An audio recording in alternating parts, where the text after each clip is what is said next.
Hello, my name is Mackenzie Moore. I'm a communication disorders major at California University, and this is my final technology portfolio for technology in teaching and learning. Throughout this PowerPoint, you will find that each slide contains a QR code. If you were to download the QR code reader on your cell phone, you would be able to scan these codes and it will take you directly to my work. Our first assignment that we did in class was called a Voki avatar. A Voki avatar is an animated character that one can create to represent your own self or anything that your imagination can think of. It can be used by students as a fun tool to do homework, presentations, or classwork, and can also be used by teachers to manage students and teach class. To create our Voki, we used the Voki website and signed up for the free trial. The project was our way of introducing ourselves to our class. Through this assignment, we learned for the first time how to embed our videos into the Dropbox using an embed code. Using the Voki avatar is a great way to get children involved in the classroom.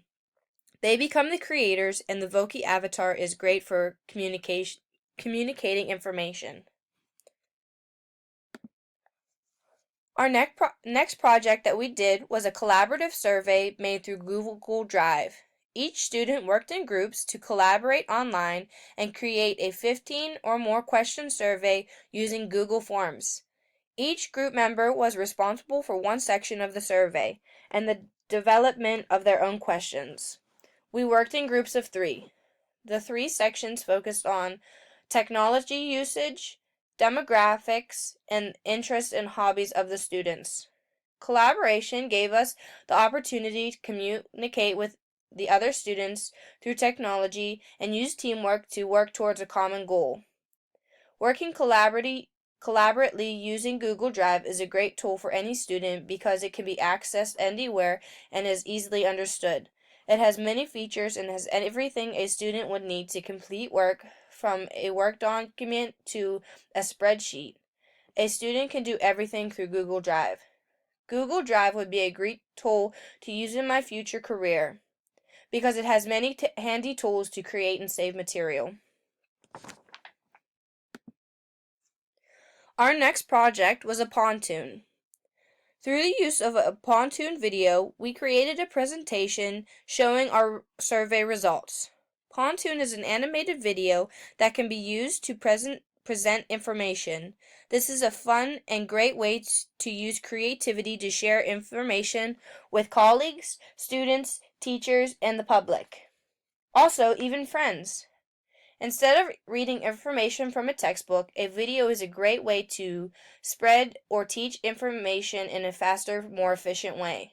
With the use of Pontoon, the videos are fun, visual, and musical. Pontoon would be a great tool to use in my future career to help students with letters and the sounds they make. Creating a pontoon from scratch was time-consuming, but the end result was great. Our next assignment was a formative assessment project. A formative assessment is a basic purpose to guide instructions by letting the instructor and students know what concepts they have learned and where they need more work. During this project, we learned and experimented with 3 different assessment sites: Kahoot, Socrates, and Quizlet. Quizlet is a very familiar site to me because I have used it before in the past. It is a site which gives students the opportunity to create flashcards, games, and help them test and study themselves. Socrates is a site where the teacher creates questions in the form of quizzes, polls, races, and even exit tickets. Socrates can be launched through apps and have to be entered into the classroom using a unique code. It can be used on cell phones or any smart device. Kahoot allows for teachers to create quizzes, surveys, and discussion boards to engage students in activities. All of these are free and can be accessed on any device. Therefore, they are very handy and very easily accessible. The two I chose to work with was Quizlet and Socrates.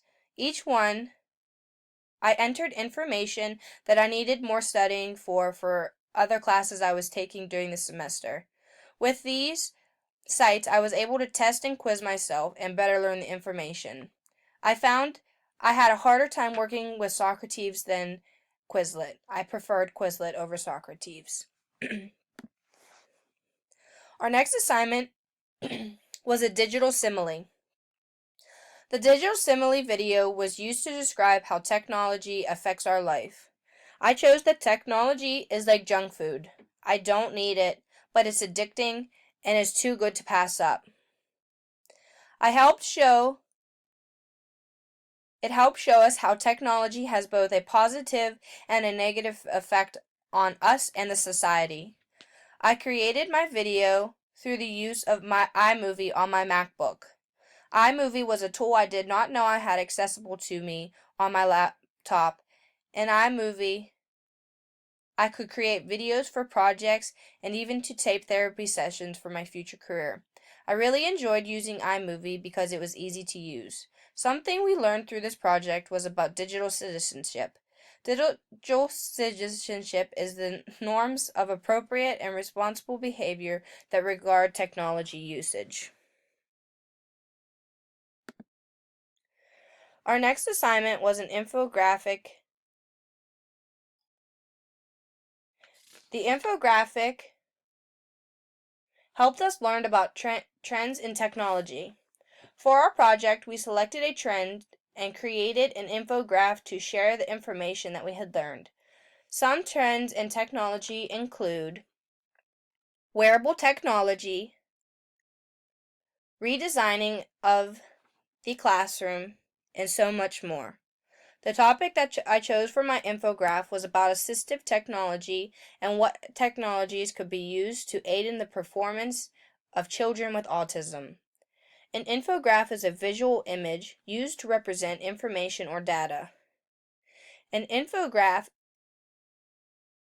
is an easy way to give a lot of information in a short time. To create our infographic, we used a site called Piktochart. Piktochart is a web-based infographic application which allows users without any experience in graphic design to easily create professional-grade infographics using themed templates. Piktochart would be a great use for projects and presentation. It is a fun way to create, but it also helps share information at the same time. Because it is very visual, it would be great to incorporate into the classroom because it easily grabs students' attention and is a fun way to learn. Our next project was to create a PowerPoint on the topic of our choice. However, through creating this PowerPoint, we learned how to include effective presentation strategies. Some of these strategies included making the PowerPoint visual, including music so you can set the mood for the topic, have fewer words on a slide and have more pictures, making it more visual, learning how to use a good use of coloring so that it is appealing to the eye, and good layout. Also, having large enough text so that everybody in a room can read it.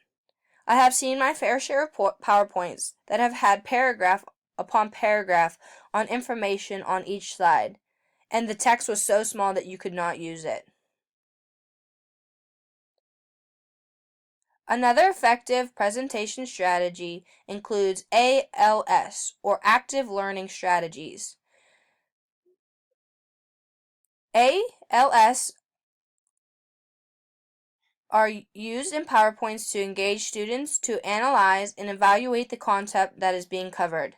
Some of these active learning strategies include an opening question, brainstorming, think, pair, share, note checks, 2-minute paragraphs, and so on.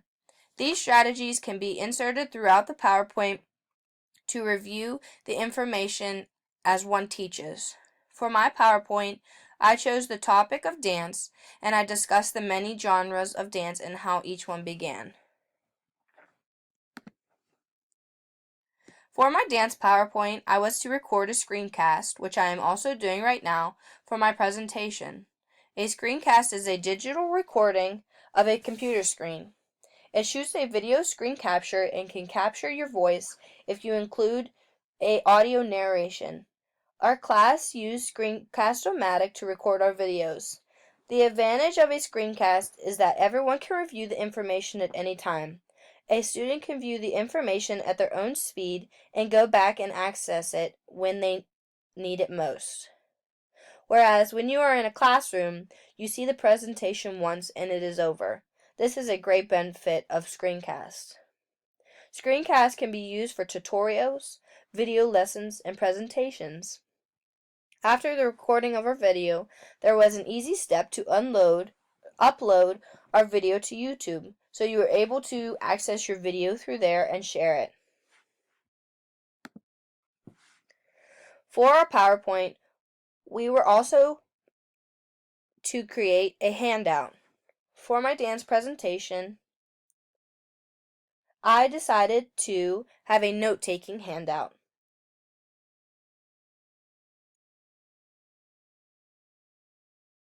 A handout should be prepared in plenty of time and accurately represent your PowerPoint. A handout can be either to expand upon your information or have the students be more engaged and take notes throughout your presentation. One thing that I forgot to add into my PowerPoint or my handout was my contact information. So if I were to do this again, I would make sure that I would include my name and how you could reach me. Our final project was to take our previous PowerPoint and turn it into a Nearpod presentation. A Nearpod is an interactive presentation and assessment tool that can be used in the classroom. The teacher can create quizzes, polls, videos, images, drawing boards, and so on. It is a great tool to engage and assess students through any device. For our assignment, we were to insert 3 activities into our presentation. I chose to do fill in the blanks, quizzes, and short answers. Nearpod is very beneficial because you receive immediate results of what the children are understanding or not understanding. Throughout this entire semester, I have learned about many tools that I never knew were available to me. These tools will be great use for me in my studies and also in my future career of speech pathology. Thank you.